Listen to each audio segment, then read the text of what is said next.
अगर मैं आपसे लेमन लैंग्वेज में बात करूं तो इन्वेस्टमेंट क्या होता है?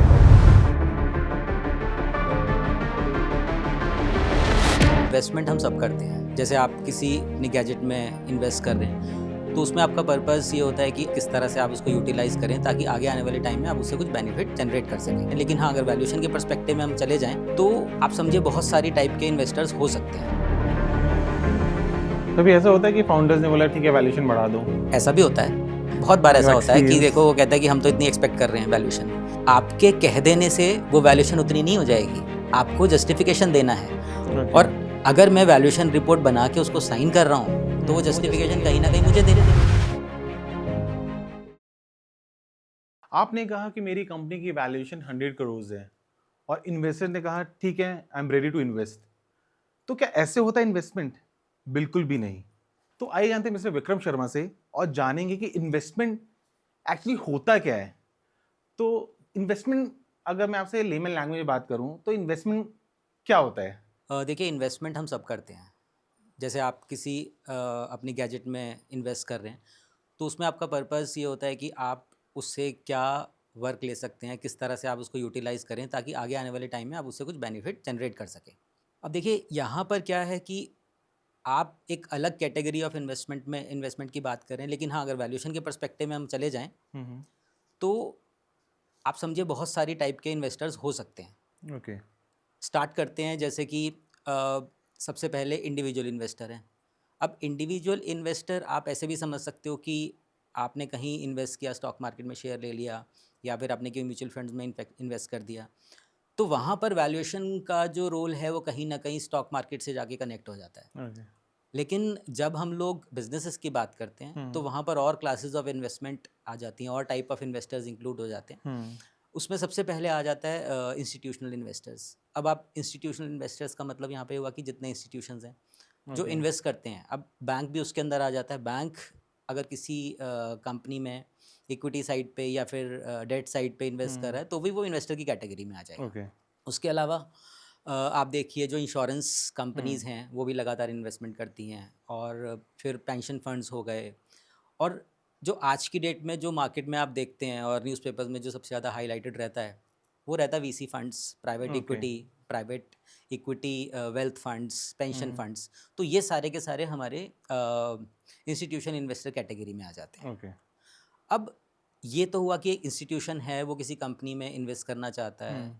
अगर मान लीजिए कोई एचएनआई है, राइट, और एचएनआई को इन्वेस्ट करना है कंपनीज में, तो वो कहीं ना कहीं देखिए एंजल इन्वेस्टर्स हम उनको बोलेंगे। ओके। ठीक है, तो एंजल इन्वेस्टमेंट एक अलग डोमेन हो गया, एक अलग पार्ट हो गया जहाँ पर हम लोग इन्वेस्टर्स को ऑल टुगेदर डिफरेंट तरीके से देखते हैं। अब डिफरेंसेस यहाँ पे ये भी होते हैं कि टिकट साइज़ क्या है। ठीक है, तो एंजल इन्वेस्टर जो होगा उसका टिकट साइज़ थोड़ा छोटा हो सकता है।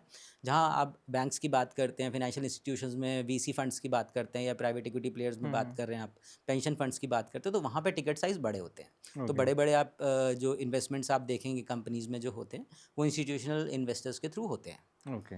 इसके बाद ये हो गया डोमेस्टिक सिनेरियो में। आप देखें, it can be possible in any country, right. तो अगर आपकी कंपनी में इन्वेस्टमेंट अगर बाहर से आउटसाइड द कंट्री आ रहा है तो आप उसको फॉरेन इन्वेस्टर कहेंगे। अब फॉरेन में भी एचएनआईज हो सकते हैं ओके। या फिर फॉरेन इंस्टीट्यूशनल इन्वेस्टर्स भी हो सकते हैं। देन अगेन आपका वो आ जाएगा कि किसी इंटरनेशनल कंपनी ने इधर इन्वेस्ट कर दिया जो वीसी है या फिर प्राइवेट इक्विटी है। तो इस तरह से हम लोग फॉरेन इन्वेस्टर्स को देखते हैं और लास्ट में जाकर के हमारे रिटेल इन्वेस्टर्स आ जाते हैं। ठीक है, रिटेल इन्वेस्टर जितने भी इंडिविजुअल साइड पे है या फिर अगर मैं उसको कहूँ कि इंडिविजुअल इन्वेस्टर है तो वो भी गलत नहीं होगा। Okay. Okay sir, all right. जैसे आपने बताया, जैसे मैं ये समझना चाहता हूँ ये एंजल इन्वेस्टर्स क्या होते हैं और इनका टिकट साइज अगर छोटा या फिर टिकट साइज बड़ा हो तो what is the difference between both? देखिए, ऐसा है कि एंजल इन्वेस्टर्स का मतलब ये हो गया कि basically they are angels okay. जो कि सपोर्ट करने के लिए स्टार्टअप्स को अर्ली फेज़ के अंदर आते हैं। ओके। ठीक है, अब उसमें आप ऐसे समझिए कि मान लीजिए कोई स्टार्टअप है और उसको फंड्स के लिए जाना है। वो फ्रेंड्स एंड फैमिली राउंड ले चुका है, यानी कि फ्रेंड्स और फैमिली से उसने कुछ मनी जनरेट किया, लेकिन वो थोड़ा नेक्स्ट लेवल पे आ गया है अब और उसको लगता है कि अब थोड़े से और फंड्स की ज़रूरत है। तो उस पॉइंट ऑफ टाइम पे जो बड़े इन्वेस्टर्स हैं या फिर इंस्टीट्यूशनल इन्वेस्टर्स हैं, तो ऐसा हो सकता है कि वो उस टाइम पे स्टेप इन ना करें। ओके। तो उस पॉइंट ऑफ टाइम पे कुछ एंजल इन्वेस्टर्स आप ऐसे समझिए कि कुछ एचएनआईज हैं जो अपने फंड्स को अर्ली स्टेज ऑफ स्टार्टअप्स वो इन्वेस्ट करते हैं। ओके अब उनका टिकट साइज़ आप मान के चलिए बहुत छोटा टिकट साइज़ 10-15 लाख रुपए से लेकर के 3-4 करोड़ 5 करोड़ तक भी हो सकता है। ओके तो स्टार्टिंग में फ्रेंड्स एंड फैमिली राउंड आपका हो गया, उसके बाद अगर आपको नेक्स्ट लेवल ऑफ फंड्स की रिक्वायरमेंट है तो उस केस के अंदर एंजल इन्वेस्टमेंट्स के लिए स्टार्टअप जाते हैं। ओके और जब आपने उस लेवल को भी अचीव किया और आपने नेक्स्ट लेवल ऑफ ग्रोथ के लिए आप जा रहे हैं तो फिर नेक्स्ट आपको प्राइवेट इक्विटी की साइड पे जाना होगा या फिर वीसी साइड पे जाना होगा। ओके यस, तो this is the basic difference. Okay जो इन्वेस्टर होता है वो स्टार्टअप को ही क्यों सेलेक्ट करता है? जैसे अभी बात करें एंजल इन्वेस्टर्स की, उनका टिकट साइज छोटा होता है, मतलब start with 15 lakh goes to 3 crore 4 crore, right? तो शेयर मार्केट तो इन्वेस्ट कर सकता है वो, स्टार्टअप तो उसके लिए एक जस्ट लाइक एक वो होता है ना ब्लाइंड गेम है एक, देखिए ऐसा है कि कि वहाँ पे तो रिटर्न उसको अच्छा मिलेगा। देखिए मान लीजिए कि स्टॉक मार्केट में वो इन्वेस्ट कर रहा है, लेकिन आप उस कंपनी में कितना पार्टिसिपेट कर पाएंगे, आप ओके उसका कितना स्टॉक परचेज कर पाएंगे, थोड़ा कंट्रोल होगा आपका उसमें, थोड़ा सा आप स्ट्रैटेजिकली जा करके ये देखना चाहें इसमें मैं कुछ स्ट्रैटेजिकली ऐड कर सकूं या फिर उसके अंदर कुछ वैल्यू क्रिएशन कर सकूं, तो आपका कितना कंट्रोल है? नहीं है कंट्रोल। ओके ठीक है, अब जब आप स्टार्टअप वाली साइड पे देखते हो तो ऐसा नहीं है कि आपने 1 या 2 करोड़ रुपए डाल दिया और you will be out of the system, ऐसा नहीं होगा। आप देखो अर्ली स्टेजेस के अंदर जब हम लोग इन्वेस्टमेंट्स देखते हैं एंजल इन्वेस्टर्स का, तो काफ़ी अच्छी इक्विटी आपको वहाँ पे मिल जाती है। जब आपका इक्विटी अच्छा होगा तो आपकी सेव स्ट्रांग होगी। ओके तो अगर आपकी सेव वहाँ पर स्ट्रांग है तो आप उस कंपनी में अपनी तरफ से वैल्यू एडिशन कर सकते हो। तो Okay. अगर जो कुछ ऐसे HNIs हैं जो सोचते हैं कि हाँ उनका जो कंसेप्ट्स हैं या फिर जो उनकी नॉलेज है, उन नॉलेज को वो स्टार्टअप्स के अंदर यूटिलाइज करके तो उसका वैल्यू बढ़ा सकते हैं, तो उस केस के अंदर वो लोग प्रेफर करते हैं कि हम लोग स्टार्टअप्स के अंदर इन्वेस्ट करें। ओके लेकिन ज़रूरी नहीं है कि वो स्टार्टअप में ही इन्वेस्ट करते हैं, मैच्योर कंपनीज़ में भी इन्वेस्टमेंट्स होती है। तो जैसे मैंने बताया आपको, इंस्टीट्यूशनल जो इन्वेस्टर्स हैं वो मैच्योर कंपनीज़ में भी इन्वेस्ट करते हैं। ज़रूरी नहीं है कि सब स्टार्टअप में करेंगे, और इन्वेस्टमेंट का मतलब सिर्फ स्टार्टअप भी नहीं है। Investment can be in mature company and investment can be of any level. Okay ठीक है ना, तो वो मतलब लाख्स रुपीज़ से स्टार्ट होके बिलियंस तक भी जाता है। तो वैल्यूएशन के अगर एंगल से हम देखें तो इन सभी केसेस के अंदर आपको वैल्यूएशन की रिक्वायरमेंट होगी। ओके फॉर एग्जांपल एक इन्वेस्टर कंपनी है, तो वो कितने स्टार्टअप कंपनी पे इन्वेस्ट करता है, या होल अमाउंट एक ही कंपनी इन्वेस्ट करेगा स्टार्टअप में, या डिफरेंट अमाउंट्स को अलग अलग स्टार्टअप में इन्वेस्ट करना है? क्या उस टाइम उसका माइंडसेट क्या होता है इन्वेस्टर का? देखिए ऐसा है कि इन्वेस्टमेंट्स के अंदर हमेशा ये अच्छा होता है कि आप ज़्यादा से ज़्यादा उसको डाइवर्सिफाई करके रखें। ओके ओवर डाइवर्सिफाई भी मैं नहीं कहूँगा, लेकिन हाँ डाइवर्सिफिकेशन रिक्वायर्ड है। आपके पास सपोज करिए कि 10 करोड़ का फंड है, ठीक है, आप उसको इन्वेस्ट करना चाहते हैं। ओके अब 10 का 10 करोड़ आपने उठा के अगर एक कंपनी में डाल दिया और उसने परफॉर्म नहीं किया, तो आपका तो वो सारा का सारा 10 का 10 करोड़ रिस्क पे है। Rather than investing all of that money in one company, you can choose to invest that money in 10 different companies. Okay 10 अलग अलग कंपनीज में आपने डाल दिया तो फिर आपका रिस्क भी कंट्रोल हो गया। Oh great. अब ज़रूरी नहीं है कि 10 की 10 कंपनी परफॉर्म नहीं करेंगी, एग्जैक्टली और ऐसा भी नहीं है कि 10 की 10 कंपनी परफॉर्म कर लेंगी। करेक्ट। अगर मान लीजिए वीसी का बिजनेस ही यही है, अगर मान लीजिए कि उन्होंने 10 कंपनीज में इन्वेस्ट किया है तो एक या दो अगर उनके यूनिकॉर्न बन गए, तो जो लॉसेस बाकी 8 कंपनीज में अगर हो भी गए हैं तो उससे उनको क्या फ़र्क पड़ने वाला है? ऑटोमेटिक रिकवर कर लिया रेस्ट ऑफ, वो सारा उन्होंने रिकवर कर लिया। exactly. तो वीसीज का बिजनेस ही यही है। ओके तो जितने भी बड़ी वीसी फर्म्स हैं वो बड़े बड़े अगर इन्वेस्टमेंट भी करते हैं, सपोज़ करिए किसी वीसी फर्म का टिकट है, जो टिकट नहीं मैं बोलूँगा, कॉर्पस जो है टोटल मान लीजिए 500 करोड़ है, तो वो 500 करोड़ किसी मैच्योर कंपनी में एक स्टार्टअप में नहीं लगाएगा। वो क्या करेगा, कुछ मैच्योर कंपनीज में डाल देगा, कुछ स्टार्टअप्स में डाल देगा। अब उसका 500 करोड़ उसने डिस्ट्रीब्यूट कर दिया, तो उसने अपना रिस्क भी डिस्ट्रीब्यूट कर दिया। स्टार्टअप में इन्वेस्ट करने का बेनिफिट क्या है कि आपके return can be unlimited. Okay किसी भी लेवल तक आपका रिटर्न जा सकता है। तो अगर एक कंपनी भी आपकी परफॉर्म कर गई तो आपका ऑटोमेटिकली जितने भी लॉसेज है ओके वो सारे के सारे लॉसेज रिकवर हो जाएंगे। ओके बिकॉज अगर शेयर मार्केट में या फिर स्टॉक इस मार्केट में जाएगा तो वहाँ पे यूजली कितना 3x 4x होता है, यहाँ पे देखिए goes वहाँ भी हो to सकता है, वहाँ भी हो सकता 10x है। और may be go to main up to problem क्या होती है, वहाँ पे आप कंट्रोल नहीं कर सकते हो। एग्जैक्टली आप यहाँ बस पे कंट्रोलिंग पावर होता है उसका। बाहर बैठ के देख रहे हो आप बस। अब वो ओके परफॉर्म कर गया, बहुत अच्छी बात है। ठीक है, आपको शेयर्स मिले हैं, आप जाके शेयर होल्डर मीटिंग्स में आप जा सकते हो, वो सब चीज़ें अपनी जगह है। ओके लेकिन अगर एक स्टार्टअप के एंगल से आप देख रहे हो और एक ऐसी कंपनी में जिसके अंदर ऑलरेडी 3 या 4 फाउंडर हैं और आप जा करके उनके साथ बैठ के उसके स्ट्रैटेजिकली उसमें कोई डिसीजन मेकिंग का पार्ट बन सकते हो, तो कम से कम आपको सेटिस्फेक्शन लेवल भी हाई होगा कि आपने अगर मान लो उसमें पैसा डाला है ओके तो मैं उसमें कुछ कंट्रीब्यूशन करके उसको उसका वैल्यूएशन इंक्रीज कर सकता हूँ या उसका वैल्यू क्रिएशन कर सकता हूँ। ओके जब कभी इन्वेस्टर आता है किसी कंपनी में उसके मैनेजमेंट का फाउंडर्स का माइंडसेट क्या होता है at the time of exercise जब वो इन्वेस्ट करना चाहता है?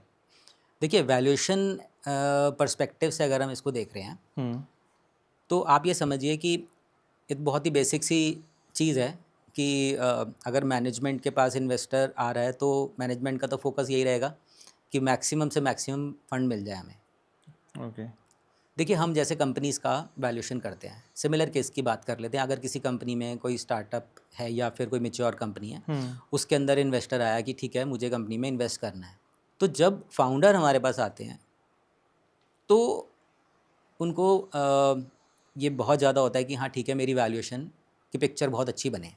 ओके उसके लिए जो जो इन्फॉर्मेशन चाहिए वो सारी की सारी information most of the time हमें मिल जाता है। लेकिन कहीं ना कहीं देखिए पर्सपेक्टिव का फ़र्क हो जाता है। अगर फाउंडर की साइड पे हम लोग देख रहे हैं तो उनके पास बहुत सारी इन्फॉर्मेशन है जो उनको प्रोवाइड करनी होती है। ओके तो सबसे पहले वो हमसे ये समझते हैं कि कौन कौन सी इन्फॉर्मेशन आपको चाहिए। बिजनेस प्लान्स चाहिए, पिच डेक्स चाहिए, प्रोजेक्शंस चाहिए, और बनाना कैसे है वो प्रोजेक्शंस, वो नंबर्स कैसे बिल्ट होंगे। लेकिन कहीं ना कहीं पे जो चीज़ मिस हो जाती हैं वो हो जाता है क्वालिटेटिव आस्पेक्ट।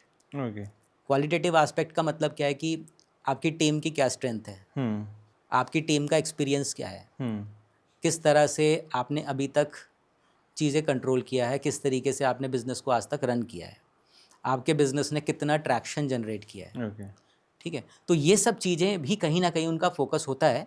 लेकिन मेजर फोकस उनका होता है कि नंबर्स, प्रोजेक्शंस जो हैं कैसे बनाई जाएं ताकि उस बेसिस के ऊपर हम अपनी वैल्यूएशन को मैक्सिमाइज़ कर सकें। तो उस पॉइंट ऑफ टाइम पे हम लोग को यही समझाते हैं कि देखिए जो प्रोजेक्शंस हैं ये इनपुट है और इसके बेसिस के ऊपर वैल्यूएशन निकल के आएगी। और वैल्यूएशन जो होगी उसको क्वेश्चन नहीं किया जाएगा, क्वेश्चन आपके प्रोजेक्शंस को किया जाएगा। तो वहाँ पर हम उनको एक ही चीज़ एक्सप्लेन करते हैं कि देखिए जो आप ये सोच रहे हो कि ये वैल्यूएशन रिपोर्ट लेने से फंडिंग हो जाएगी, इस माइंडसेट से बाहर आना है हमें। वैल्यूएशन रिपोर्ट से फंडिंग नहीं होगी, आपकी प्रिपरेशन से फंडिंग होगी। वैल्यूएशन रिपोर्ट बनाने के लिए जो जो इनपुट्स आपने दिए हैं अगर वो सारी जस्टिफाई हो जाती हैं, उन सब के एविडेंसेस आपने प्रॉपर दिए हैं, तो वो वैल्यूएशन को हम लोग जस्टिफाई कर पाएंगे। ओके देखिए मैं अपने एंगल से देख रहा हूँ कि मुझे वैल्यूएशन करना है, तो मैं भी तो अपनी वैल्यूएशन के अंदर सारे के सारे एविडेंसेस कलेक्ट करूँगा। तो मुझे कोई भी उसमें अप्रोच लगाना है, कोई भी मेथडोलॉजी लगानी है, तो उसके लिए कुछ स्पेसिफिक इनपुट्स मुझे चाहिए। और इन सब के बाद एक क्वालिटेटिव आस्पेक्ट में मैं देखूंगा कि कंपनी के जो टीम मेंबर्स हैं उनका क्या कंट्रीब्यूशन है ओवरऑल कंपनी में, किस तरह के एसेट जनरेट किए हैं, क्या वो सारे फिजिकल एसेट्स हैं या फिर इंटेंजिबल एसेट्स हैं। तो वो सारी की सारी एक्सरसाइज होने के बाद एक वैल्यूएशन रिपोर्ट निकल के आती है। लेकिन एंड में मैं यही कहूँगा कि मेजर फोकस कंपनीज़ का ये रहता है कि वैल्यूएशन को कैसे मैक्सिमाइज़ किया जाए। और हम उनको एक ही चीज़ समझाते हैं कि valuation report is not confirmation that you will get the funding. उनको लगता है कि वैल्यूएशन रिपोर्ट आ गई, इससे हम इन्वेस्टर को कन्विंस कर सकते हैं, ऐसा नहीं होता है। ओके तो वो फोकस थोड़ा सा उस साइड पे होता है। बट हाँ, मेजॉरिटी ऑफ जो फाउंडर्स हैं वो इस चीज़ को समझ जाते हैं कि at the end preparation is important. जो आपने इनपुट्स दिया है वैल्यूअर को, उस बेसिस के ऊपर अगर वो वैल्यूएशन करेगा तो अगर वो एविडेंसेस सही हैं, वो इनपुट सही हैं, तो वैल्यूएशन जस्टिफाइड आएगा आपका। ओके कभी ऐसा होता है कि फाउंडर्स ने बोला ठीक है वैल्यूएशन बढ़ा दो तो मुझे ज़्यादा मतलब इजी टू गेट इन्वेस्ट मतलब फंड मिल जाएगा हमें? ऐसा भी होता है, आप मतलब आप अभी तक ऐसा हुआ है? बहुत बार ऐसा होता है कि experience? देखो वो कहता है कि हम तो इतनी एक्सपेक्ट कर रहे हैं वैल्यूएशन, लेकिन आपकी एक्सपेक्टेशन ठीक है, आपकी एक्सपेक्टेशन के हिसाब से बिजनेस वहाँ तक जाता है। लेकिन जो ऑपोजिट साइड है, ऑपोजिट पार्टी है, अगर इन्वेस्टर उस वैल्यूएशन को देख रहा है, आपके कह देने से वो वैल्यूएशन उतनी नहीं हो जाएगी, आपको जस्टिफिकेशन देना है। और अगर मैं वैल्यूएशन रिपोर्ट बना के उसको साइन कर रहा हूँ तो वो जस्टिफिकेशन कहीं ना कहीं मुझे देना है, एग्जैक्टली। ठीक है। तो आपकी इनपुट्स मैटर करेंगी कि आपका वैल्यूएशन कितना आएगा। जनरली जो अर्ली स्टार्टअप्स हैं, मतलब आज ही स्टार्टअप बनाया है उनका, तो वो प्रोजेक्शंस बना के देते हैं कि ठीक है आज मैंने स्टार्टअप बनाया, ये $1 मिलियन आइडिया है, अगले साल मेरा 10 करोड़ का रेवेन्यू आएगा, उसके साथ उसके अगले साल 20 करोड़ का रेवेन्यू आएगा। तो मैं पूछता हूँ कि ठीक है आपका आएगा, आज दिसंबर का मंथ चल रहा है, तो आपने आज तक कितना रेवेन्यू जनरेट किया मार्च से लेके आज तक?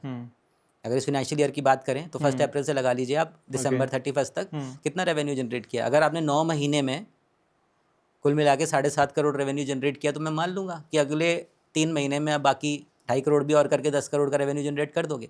लेकिन अगर आपका आया ही कुल मिलाकर के 50 लाख रुपए अकाउंट में है तो मैं क्या बनाऊँ उससे? तो आपकी 10 करोड़ के assumptions को कैसे ले लूँगा मैं? तो वहाँ कहीं ना कहीं हमें समझाना पड़ता है उनको कि ये नंबर्स जस्टिफाई नहीं हो रहे हैं। या तो आप थोड़ा रुक जाइए, थोड़ा पहले उस ट्रैक्शन को अचीव करिए, उस वहाँ तक पहुँचिए जहाँ तक आप जो नंबर्स चाह रहे हैं उस हिसाब से आपका वैल्यूएशन आ जाए, या फिर जो रियलिस्टिक आज की डेट में वैल्यूएशन है उसके साथ आगे बढ़ते हैं। ओके। जैसा कि आपने बताया कि इन्वेस्टर्स के भी डिफरेंट डिफरेंट लेवल्स होते हैं इन्वेस्ट करने के लिए, राइट? तो उनका वैल्यूएशन फोकस क्या होता है उस टाइम? देखिए ऐसा है कि मैंने ये देखा है कि स्टार्टअप साइड से, फाउंडर साइड से मैं देखूं या फिर इन्वेस्टर साइड से मैं देखूं, इन्वेस्टर्स आर मोर रियलिस्टिक। बहुत सारे इन्वेस्टर्स हैं वो ऑलरेडी इतनी इन्वेस्टमेंट्स कर चुके हैं, they are practically exposed to the market. Okay. Founder side पे प्रॉब्लम क्या है कि उन्होंने आज स्टार्टअप बनाया है, मे बी उतना रिसर्च नहीं किया है, मे बी इतने वीसीज के साथ आप नहीं बैठे हो, आप 10 वीसी के साथ बैठ जाओ, नेक्स्ट वीसी उसके बाद आपको समझ में आ जाएगा कि क्या क्वेश्चन आने वाला। जस्ट लाइक नॉर्मल एग्जाम्स, आपने अगर 3 या 4 मॉक टेस्ट दे दिया उसके बाद आपको पता है पेपर कैसे सेट होने वाला है। बिल्कुल वैसे ही वीसी कम्युनिटी में भी है, या फिर फाउंडर्स के साथ भी क्या होता है, जिन फाउंडर्स ने 3 या 4 राउंड रेज कर लिए, इवन 1-2 राउंड के बाद भी उनको ये आइडिया हो जाता है कि इन्वेस्टर की एक्सपेक्टेशन क्या है।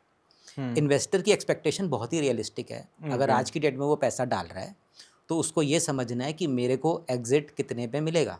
आज मैंने 10 करोड़ रुपया डाल दिया तो मुझे अगर 10x चाहिए तो मेरा 100 करोड़ रुपया कब बनेगा, उसको सिर्फ ये समझ में आता है। तो अगर आज का बिजनेस आपका और वो मार्केट ये बताती है कि हाँ ये बिजनेस वहाँ तक जा सकता है, तो वो इन्वेस्टमेंट के लिए आएगा, वरना वो नहीं आएगा। ओके। इन्वेस्टर्स को मेनली पता तो होता ही है कि हाँ वैल्यूएशन इसकी इतनी आ रही है, क्योंकि देखो उनका एक रूल ऑफ थंब मेथड्स भी हैं, और फ्रैंकली स्पीकिंग वो कहीं ना कहीं बिल्कुल सही ना वहीं पहुंचता है जहां पर हम लोगों की वैल्यूएशन सेट होती है। रीज़न बताता हूँ उसका। वो जिन मेथड्स को लगाएगा वो सारे के सारे मार्केट अप्रोच के बहुत क्लोज होंगे, ओके। मार्केट मेथडोलॉजीज के क्लोज होंगे। अब जब जो चीज़ मार्केट में आज की डेट में ट्रेड हो रही है और आपको एग्जैक्ट प्राइस उसका पता है, कितना फ्लक्चुएट हो जाएगा वहाँ से, 5-10%, 15%। अब आप बोलोगे कि नहीं जो वैल्यूएशन रिपोर्ट तो आ रही है वो 50 करोड़ की आ रही है, लेकिन मेरी वैल्यूएशन तो 200 करोड़ है, ऐसा नहीं होगा। ओके, बिकॉज़ उसने मार्केट अप्रोच लगाया है उसमें। हाँ, वो मार्केट के हिसाब से चल रहा है। ओके। देखो हम ये जानते हैं कि बहुत सारे अप्रोचेस लगा सकते हो आप, इनकम अप्रोच में जा रहे हो, कॉस्ट में जा रहे हो, वो भी आपकी कॉस्ट अप्रोच नहीं लगाएगा, आपके फ्यूचर को कंसिडर कर रहा है। लेकिन जो आपने प्रोजेक्शंस बना के दे दी, आप जंप कराते जा रहे हो उसको 200% से, ओके। तो वो रियलिस्टिक वैल्यूएशन नहीं निकल के आ रही। वो तो ये देख रहा है आज की डेट पे आपने कितना कमाया और अगले 6 महीने का क्या होगा। आप उसको बता रहे हो कि 5 साल में इतना आएगा या 10 साल में इतना आएगा। ओके। तो जो इन्वेस्टर है वो आपके करंट पे ज़्यादा फोकस कर रहा है, वो आपकी टीम पे ज़्यादा फोकस कर रहा है, वो ये देख रहा है कि मैं इस लेवल पे अगर एंटर करूँगा तो मेरे को एग्जिट कैसे मिलेगा। ओके। आपकी मार्केट को एनालाइज कर रहा है, ठीक है, आपके डोमेन को एनालाइज कर रहा है, आपके सेक्टर को समझ रहा है, आपकी डिपेंडेंसी ऑन टेक्नोलॉजी को समझ रहा है। तो इन सब चीज़ों को समझने के बाद ही वो इन्वेस्ट कर रहा है। ओके। और उसके अपने पैरामीटर्स हैं। देखिए इन्वेस्टर भी बहुत तरह के हैं, सेक्टर स्पेसिफिक भी हैं। ओके। कुछ इन्वेस्टर्स ऐसे हैं जिनको स्टील में ही लगाना है पैसा, कुछ इन्वेस्टर ऐसे हैं जिनको सॉफ्टवेयर्स में लगाना है। अब वो इसलिए लगाना है क्योंकि जो उस इन्वेस्टमेंट फंड के मैनेजमेंट है या जो टीम है, they are expert in that domain. Okay. अब आप उन डोमेन के एक्सपर्ट्स को ये एक्सप्लेन कैसे करोगे कि हाँ ये इसका नंबर इस तरह से जंप करेगा, जबकि मार्केट, अगर मान लीजिए आपने ये बोला कि ये जो रेवेन्यूज़ हैं 10% से जंप करेंगे या 20% से जंप करेंगे, तो वो आपसे ये पूछ सकता है ना कि ठीक है मार्केट अगर 5% से जंप कर रही है तो आपका स्टार्टअप या फिर आपकी कंपनी 15% 20% से कैसे जंप करेगी। ओके। हाँ, यू कैन नॉट मेक फूल, है ना। तो आपको वहाँ पर बिल्कुल रियलिस्टिक होके चलना है। तो जो इन्वेस्टर का माइंडसेट है बहुत ही रियलिस्टिक है, okay. Very very on the ground level. Okay. और एक्चुअल में लाइक इन्वेस्टर और फाउंडर का जो क्राइटेरिया होता है, वैल्यूएशन को लेकर के। वैल्यूएशन का क्राइटेरिया होता है, वो डिफरेंस कैसे होता है? मतलब क्या डिफरेंस होता है इन दोनों के बीच में? देखिए, सबसे पहला डिफरेंस होता है कि अ, जो इन्वेस्टर है हम्म। वो वैल्यू देख रहा है, और जो कंपनी है वो प्राइस देख रही है कि मुझे पैसा कितना मिलेगा। बिल्कुल। बिल्कुल, मैं आपको टू द पॉइंट बता रहा हूँ कि इन्वेस्टर ये नहीं देख रहा कि मुझे कितनी इक्विटी मिल रही है, ओके। लेकिन जो स्टार्टअप है वो ये देख रहा है कि यार मेरे को पैसा कितना मिल रहा है। इन्वेस्टर ये देखेगा कि भाई मेरे को इतना पैसा अगर मैं डालूंगा तो मेरा रिटर्न क्या आएगा, यानी कि आज की डेट में इस कंपनी की या फिर इस प्रोडक्ट की वैल्यू क्या है। तो सबसे पहला डिफरेंस तो वैल्यू और प्राइस का ही हो जाता है, क्योंकि स्टार्टअप अपना पैसे को देखता है कि हाँ इतना पैसा मिल रहा है मुझे। अब उसके ऊपर जो बाद में रेवेन्यू जनरेट होंगे या फिर जो परफॉर्मेंस होगी वो तो बात की बात है, लेकिन वो अपना आज की डेट में प्राइस देख रहा है, और जो इन्वेस्टर है वो अपना वैल्यू को देख रहा है। जो कंपनी है वो एंट्री देख रही है ओके। कि पैसा आ जाएगा और आगे हम लोग चलेंगे, और जो इन्वेस्टर है वो एग्जिट देख रहा है। ये सेकंड पॉइंट है। थर्ड, जो कंपनी है या फिर स्टार्टअप है वो देख रहा है इक्विटी, इक्विटी कितनी जाएगी, पैसा कितना आएगा। जो इन्वेस्टर है वो रिटर्न देख रहा है कि रिटर्न कितना आएगा निकल करके। एंड द लास्ट पॉइंट, जो कंपनी है या स्टार्टअप है वो शॉर्ट टर्म को देख रहा है, और जो इन्वेस्टर है वो लॉन्ग टर्म को देख रहा है। ओके। उसको ये भी देखना है कि आज जो ये कंपनी क्लेम कर रही है 4 या 5 साल के इन्होंने प्रोजेक्शंस भी दे दिए, तो क्या ये पॉसिबल होगा, तो वो लॉन्ग टर्म को देख रहा है। ओके। जो कंपनी है वो आज की डेट में देख रही है बिकॉज उनकी फंड्स की नीड है, तो उनका फोकस आज के लिए है। लेकिन जो इन्वेस्टर का माइंडसेट है वो आज से लेकर के और अगले 4 साल 5 साल जितना भी आप उसको पिक्चर दिखा रहे हो, अगर उसने अपना एग्जिट सोचा हुआ है कि 4 या 5 साल में मुझे एग्जिट लेना है, तो उस पॉइंट ऑफ टाइम तक का वो सारा का सारा सोच के चल रहा है आपसे। ओके। और वैल्यूएशन में टीम कितना इंपॉर्टेंट होता है एक इन्वेस्टर की नज़र में अगर देखा जाए? देखिए, जो अर्ली स्टेज कंपनीज़ हैं या फिर स्टार्टअप्स हैं, उसमें है क्या, आज की डेट में अगर हम देखें तो कोई स्ट्रॉन्ग नंबर्स आपको दिखाई नहीं देंगे, कोई स्ट्रॉन्ग प्रॉफिट्स आप नहीं देख पाओगे, कोई स्ट्रॉन्ग रेवेन्यूज़ आपको नहीं नज़र आएगा। तो उस टाइम पे इन्वेस्टर क्या देखे कंपनी में, किस बेसिस के ऊपर आप उससे फंड्स मांग सकते हो। ऐसी कोई कंपनी है जो प्री रेवेन्यू है, तो सबसे पहले वो उसके अंदर टीम देखेगा। ओके। तो टीम बहुत इंपॉर्टेंट है। अगर टीम वेल एजुकेटेड है, टेक्निकली साउंड है, और जिस बिज़नेस को चलाने की बात चल रही है अगर आपको लगता है कि वो प्रॉपरली एग्जीक्यूट कर सकते हैं, तो उनका फोकस यही रहेगा कि हाँ ऐसी टीम में इन्वेस्ट किया जाए जो टीम ये सारे के सारे क्राइटेरिया को मीट करती है। ओके। तो जब भी हम यहाँ पे टीम की बात कर रहे हैं, अगर स्ट्रॉन्ग टीम है तो एग्जीक्यूशन रिस्क कम होगा और वैल्यूएशन बहुत हाई होगा। अब आप एग्जांपल के तौर पे ले सकते हैं ज़ोहो को, ठीक है, तो वेरी स्ट्रॉन्ग टीम। बिल्कुल। आपको पता है कि उन्होंने ऑलरेडी बहुत प्रोडक्ट पहले बना लिया है, बहुत ही स्ट्रॉन्ग टीम है, और एग्जीक्यूशन रिस्क बहुत कम है क्योंकि उनके पास्ट टाइम में जितने भी प्रोजेक्ट्स थे उनके, तो उनके एग्जीक्यूशन बहुत ही स्मूथ रहे। तो आपको पता है कि उसका वैल्यूएशन हाई जाना ही जाना है। तो सबसे पहला फैक्टर यही होता है कि आपका अगर एग्जीक्यूशन स्ट्रॉन्ग है तो वहाँ पे हमारा वैल्यूएशन इंक्रीज़ हो जाता है। मैंने आपको एग्जांपल दिया ज़ोहो का, एग्जांपल आप पेटीएम भी ले सकते हो। तो पेटीएम ने स्टार्ट कहाँ से किया, उस टाइम तो सिर्फ क्या था उनके पास, वही एक transfer of money from one person to another. आज की डेट में आप देखिए पेटीएम में क्या नहीं है, जितना भी फिनेंस फिनटेक के अंदर रिक्वायरमेंट है वो सारे के सारे प्रोडक्ट्स वो डिलीवर कर रहे हैं। ठीक है, तो over a period of time उनकी जो जर्नी रही उसके अंदर उन्होंने अपना एग्जीक्यूशन को बहुत स्ट्रॉन्ग रखा।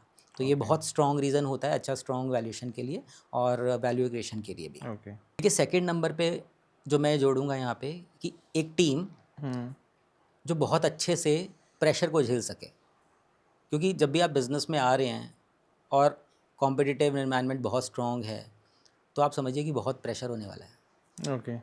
अगर आप प्रेशर लेने में कैपेबल हैं, अनसर्टेनिटीज़ को फेस कर सकते हैं और अनसर्टेनिटीज़ के थ्रू अपना रास्ता बना सकते हैं या फिर पिवटिंग कर सकते हैं, या तो वे नहीं ये कहूँगा मैं कहूँगा कि पिवटिंग भी कर सकते हैं। पिवटिंग का मतलब ये होगा कि जैसे जैसे सिचुएशन बदलते गए आपने भी कंपनी के अंदर चेंजेस किए, क्योंकि जितना भी बिजनेस डायनामिक्स है वो रेगुलर बेसिस के ऊपर चेंज हो रहा है। आज की डेट में आपने ऐसा हो सकता है किसी अलग चीज़ से स्टार्ट किया हो और over a period of time आपको ये लगे कि हाँ ये चेंजेस जो हैं बिज़नेस के रिक्वायरमेंट के हिसाब से करना ज़रूरी है। मैं आपको अपना एग्जांपल बताता हूँ। When I started this company, तो कुल मिलाकर के मेरी कंपनी में 32 सर्विसेज थी। Okay. Over a period of time मुझे समझ में आया कि 32 की 32 सर्विसेज मैं तो दे सकता हूँ, लेकिन चाहिए नहीं इतनी लोगों को, ओके। मार्केट छोटा है। तो over a period of time हमने जब रीस्ट्रक्चरिंग किया, अपना चीज़ों को समझा, तो आज की डेट में आप देखोगे तो हमारी मेन अगर सर्विसेज देखें तो वैल्यूएशन सर्विसेज ही हैं। एग्जैक्टली। तो ये पिवटिंग करना बहुत ज़रूरी है मार्केट को स्टडी करके, और आप ये जब तक मार्केट में लैंड नहीं करेंगे तब तक नहीं सीख सकते। तो आपको over a period of time ये देखना है कि कैसे कैसे आप चेंजेस करें, टेक्नोलॉजी को कैसे अडॉप्ट करें, किस तरह से बिजनेस डायनामिक्स के अंदर अडेप्ट करें, ताकि आप हायर वैल्यूएशन की तरफ जा सकें। ओके, बिकॉज टेक्नोलॉजी ड्रिवन होना बहुत ज़रूरी है। टेक्नोलॉजी ड्रिवन होना ज़रूरी है, लेकिन अपने स्पेसिफिक में अगर टेक्नोलॉजी को भी छोड़ दो, अपने ही बिजनेस के अंदर आप देखो कि आपको over a period of time चीज़ें सिंप्लीफाई करना है। एग्जाम्पल के तौर पे ओला को ले लेते हैं। ओला ने कहाँ से स्टार्ट किया? बिल्कुल। ठीक है, जस्ट एक जिस सिचुएशन में वो लोग आए, हाँ। उससे पहले उबर इतना स्ट्रॉन्ग प्लेयर है आपके सामने, Correct. आपको उससे compete करना है। तो अगर आपका कुछ वैल्यू प्रपोजिशन उसके अकॉर्डिंगली बेनिफिशियल नहीं है, तो कोई आपकी कंपनी में इन्वेस्ट क्यों करेगा? आपका वैल्यूएशन हाई कैसे आएगा? ओके। सेकेंडली, ओला ने जो अपना टैक्सी सर्विसेज के अलावा बाकी वेंचर्स में भी जाने का शुरू किया। आज की डेट में आप देखो कि उन्होंने स्टार्ट जो किया, फिर उसके बाद ओला मनी चला गया, उसके बाद आज की डेट में वो ईवी भी मैन्युफैक्चर कर रहे हैं। ठीक है, तो वो over a period of time उन्होंने मार्केट के हिसाब से खुद को अडेप्ट किया। ओके। तो ये पिवटिंग बहुत ज़रूरी है। और आज की डेट में आपने प्रोडक्ट बहुत सोचा कि हाँ ये प्रोडक्ट मैं बना लेता हूँ, और बहुत अच्छा प्रोडक्ट आपको लग रहा है। ऐसा हो सकता है कि मार्केट को वो प्रोडक्ट वैसे नहीं चाहिए, या फिर प्रोडक्ट चाहिए ही नहीं। ओके। अगर वैसे नहीं चाहिए तो आप क्या उसके अंदर चेंजेस करेंगे, क्या पिवटिंग करेंगे, किस तरह से उसको मार्केट के हिसाब से बनाएंगे, इस चीज़ के लिए आपको ओपन रहना बहुत ज़रूरी है। ओके। तो ये भी इन्वेस्टर देखता है किसी भी टीम के साथ कि क्या वो इतना फ्लेक्सिबल हैं। कई बार क्या होता है कि जो फाउंडर्स हैं वो अपने आइडिया के साथ इतना ज़्यादा अटैच होता है, उसको चेंज नहीं करना चाहता। That is a hurdle. Okay. वहाँ पर हमें क्या करना होगा, वहाँ पे उनको ये समझने की ज़रूरत होती है कि आपको मार्केट के हिसाब से, बिज़नेस के हिसाब से चेंजेस अपने बिज़नेस में करने पड़ेंगे। दैट इज़ क्रूशल, और ये बहुत इंपॉर्टेंट एस्पेक्ट। ओके। इसमें लास्ट पॉइंट मैं ये कह सकता हूँ कि जब कोई इन्वेस्टर कंपनी में आ रहा है और वहाँ पर फोकस टीम है, तो वो ये देखता है कि जो टीम के अंदर सिंक्रोनाइजेशन कैसा है। ओके। क्या उनके रोल्स प्रॉपरली डिफाइन है। अब आप मान लीजिए कि एक कंपनी है जिसके अंदर 4 फाउंडर्स हैं, चारों ही फिनेंस भी देख रहे हैं, चारों ही ऑपरेशंस भी देख रहे हैं, फिर उसमें चांसेस ऑफ कॉन्फ्लिक्ट भी आ जाता है।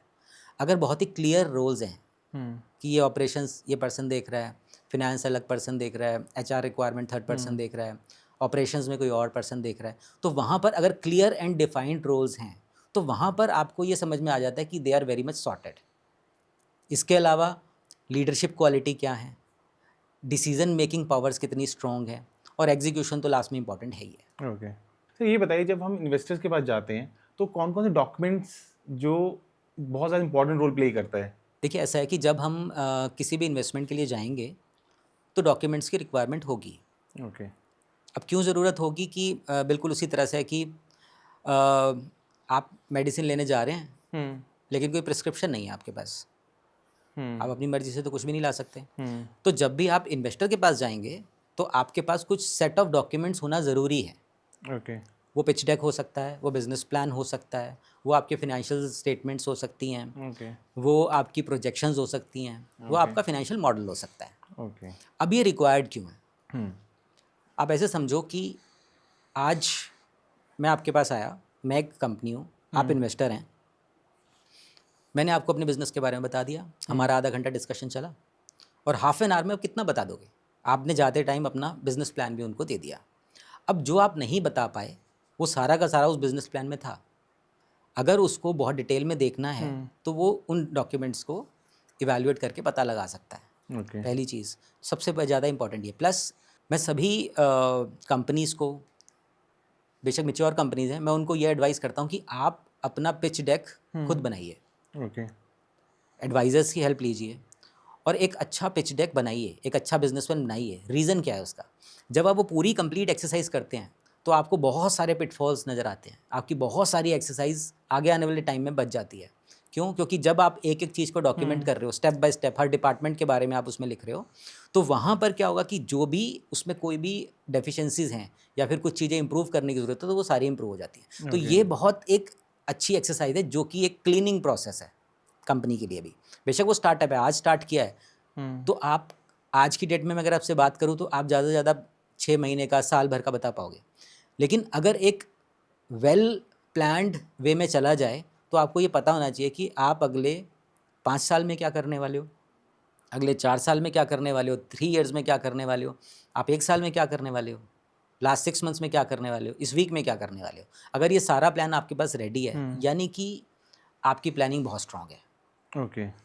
अगर वो वेल डॉक्यूमेंटेड है और एक एक चीज़ डॉक्यूमेंट किया है, आपने पिछले मान लीजिए आप 2 साल से ये जर्नी में हैं और अब आज आप फंडिंग के लिए, वैल्यूएशन के लिए मेरे पास आए हैं, तो मैं 2 साल की जर्नी में देखूंगा आपकी कि आप पिछले 2 साल में कहाँ से कहाँ तक आए हैं और जो आपकी स्टोरी आगे की है, is it aligning with your past.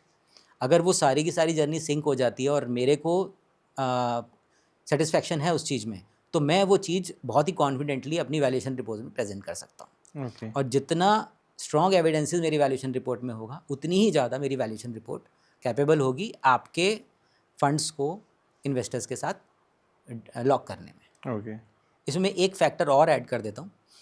देखिए, जब हम लोग इन डॉक्यूमेंट्स को प्रिपेयर करते हैं तो आप ये समझिए कि आपका जितना भी फिनेंस के अंदर अगर मान लीजिए कहीं पे प्रॉब्लम है तो आप उसको फिक्स कर सकते हो।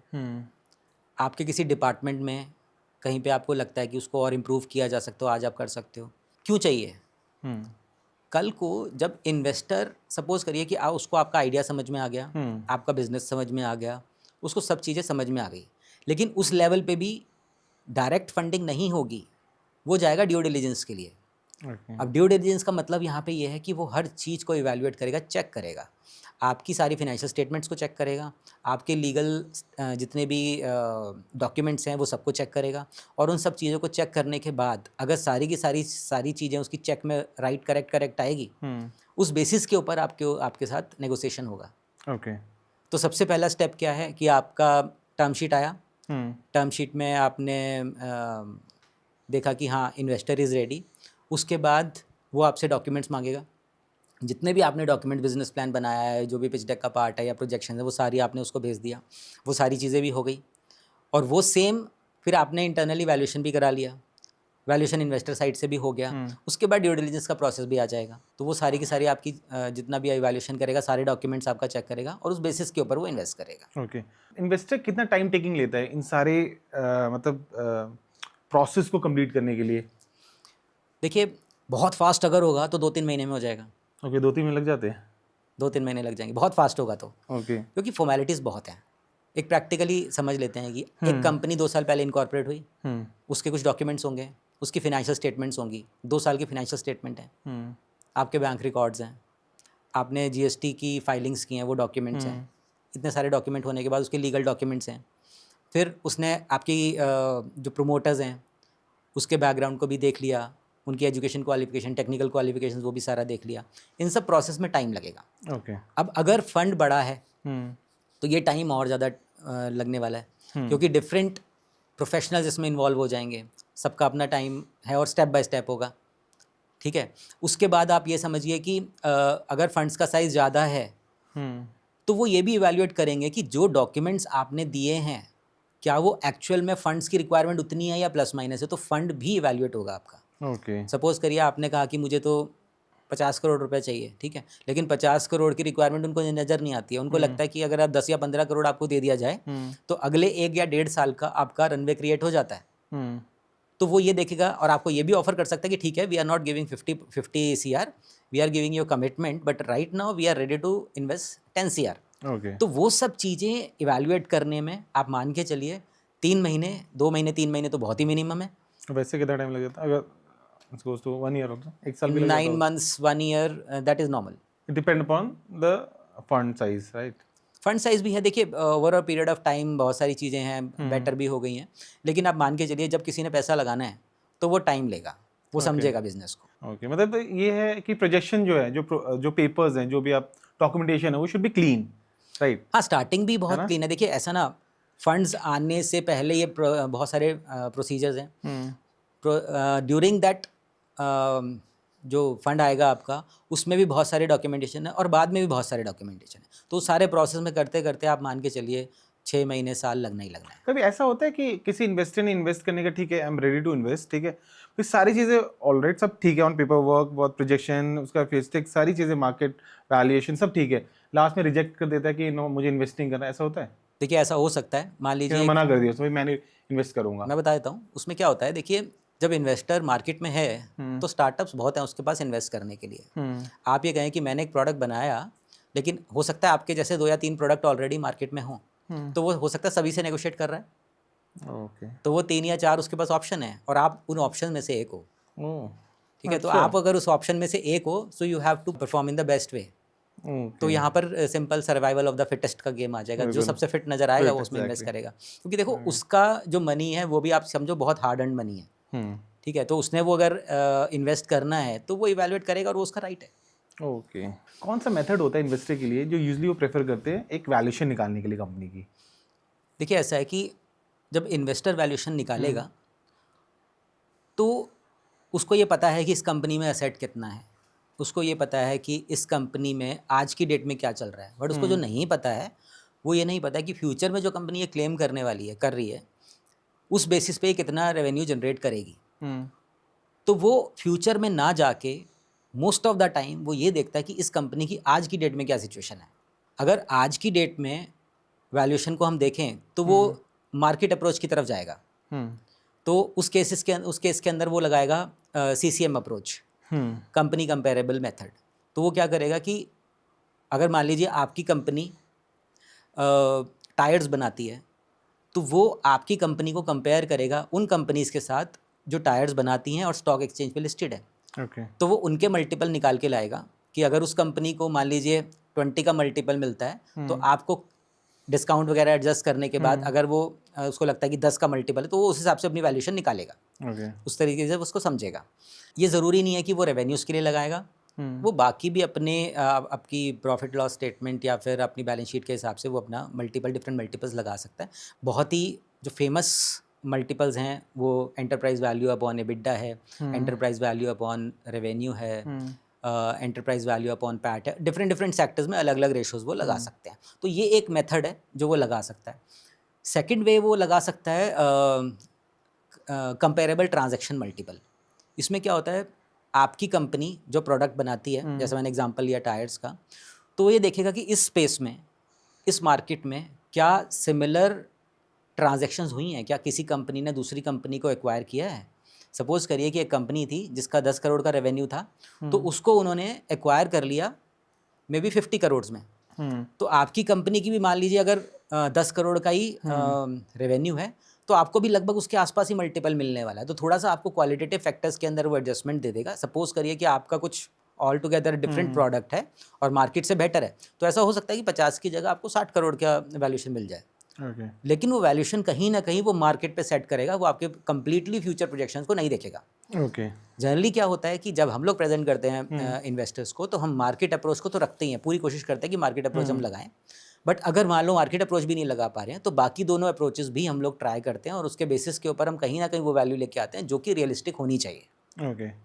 उसके अंदर adjustment of qualitative factors is very important और वहाँ पे उसका एडजस्टमेंट इन्वेस्टर भी बहुत अच्छे से समझता है। ओके। जैसे आपकी कंपनी है pure valley global, right, India में और ओवरसीज़ में, तो आप जब वैल्यूएशन करते हैं, ओवरसीज़ की बात कर लेते हैं, तो वहाँ पे क्या क्या हर्डल्स होते हैं? लाइक अगर आप यहाँ पे इंडिया में करते हैं तो दोनों में कंपैरेटिवली क्या है, बेटर कौन सा, ईजी कौन सा वे होता है? मतलब वहाँ पे ज़्यादा हर्डल होता है या फिर यहाँ पे पेपर वर्क में ज़्यादा हर्डल होता है, या तो आप मुझे बता सकते हैं इसके? देखिए ऐसा है कि वैल्यूएशन जो आज की डेट में रेगुलेट होता है वो इंटरनेशनल वैल्यूएशन स्टैंडर्ड से या फिर जो हमारे ICI के स्टैंडर्ड्स हैं इंडिया में उससे होता है। तो ओवरऑल हर कंट्री में आप देखिए उनके अपने वैल्यूएशन स्टैंडर्ड्स अलग भी हो सकते हैं। ओके। तो हर कंट्री के अंदर अलग अलग टैक्सेस हैं, अलग अलग स्ट्रक्चर्स हैं, अलग अलग गवर्नमेंट की स्कीम्स हैं जिसमें कंपनीज को बेनिफिट्स मिलते हैं।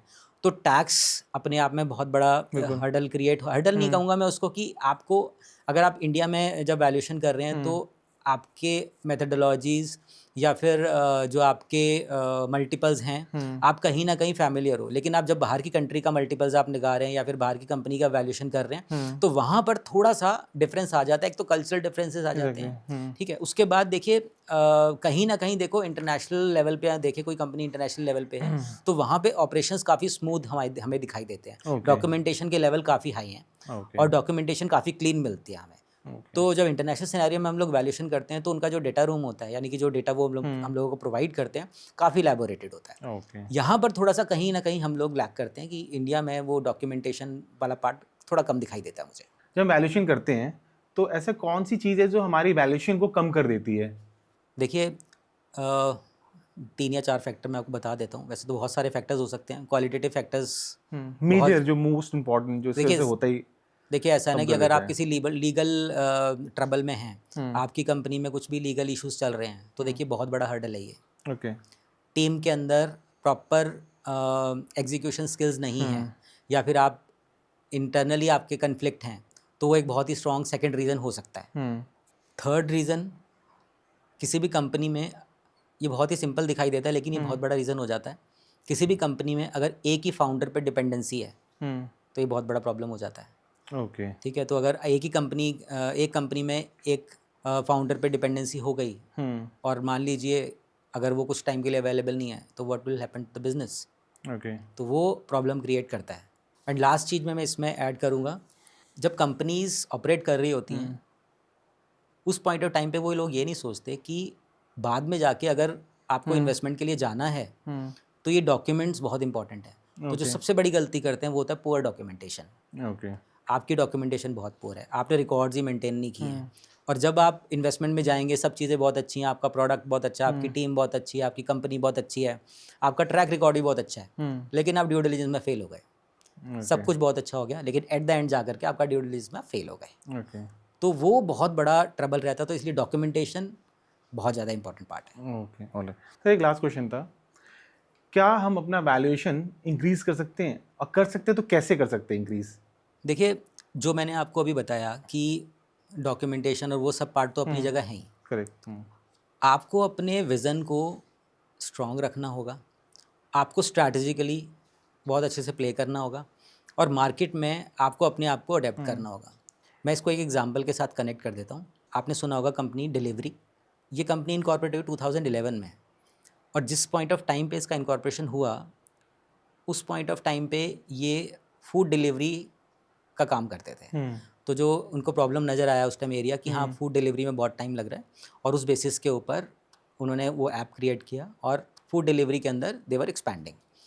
लेकिन कुछ समय बाद उनको ये समझ में आया कि जितनी भी कंपनी जैसे अमेज़ॉन आ रहा है या फ्लिपकार्ट है, उन सबको ई कॉमर्स के अंदर भी डिलीवरी के लिए बहुत प्रॉब्लम्स आ रही हैं। तो उनको लगा कि वो मार्केट ज़्यादा बड़ी है, तो उस मार्केट में एंटर करने के लिए उन लोगों ने अपने आप को अडेप्ट किया मार्केट के हिसाब से। उस पॉइंट ऑफ टाइम पे उनको लगा कि लॉजिस्टिक सेक्टर में अगर इस टाइम पे एंट्री ली जाए तो रिजल्ट्स कैन बी गुड। तो आप देखो कि over a period of time delivery ने थ्रू आउट इंडिया अपना एक्सपेंशन किया, और आज की डेट में आप देखो तो उनका जो लॉजिस्टिक सेटअप है वो दुबई में भी है। सो यूएई में भी उन्होंने अपना सेटअप किया। अब यहाँ पर वैल्यूएशन कैसे इंक्रीज़ की, ये बहुत सारे देखिए, एक तो उन्होंने पिवटिंग किया। अगर उनको लगा कि हाँ यहाँ से अगर प्रॉपर मेरा इनकम जनरेट नहीं होता है या फिर एक्सपेंशन प्रॉपर नहीं हो पाता, तो और कौन कौन से डायमेंशंस में जा कर के हम लोग अपना वैल्यू एडिशन कर सकते हैं। तो उन लोगों ने लॉजिस्टिक्स की तरफ गए, एक्सपेंशन करना स्टार्ट किया। एक उन्होंने बहुत ही अच्छी स्ट्रैटेजिक मूव भी ली। उन्होंने क्या किया, जितना भी ट्रक्स उनका लॉजिस्टिक्स के लिए यूज़ होता था, उसके फ्लीट में उन लोगों ने वॉल्वो का फ्लीट ले लिया।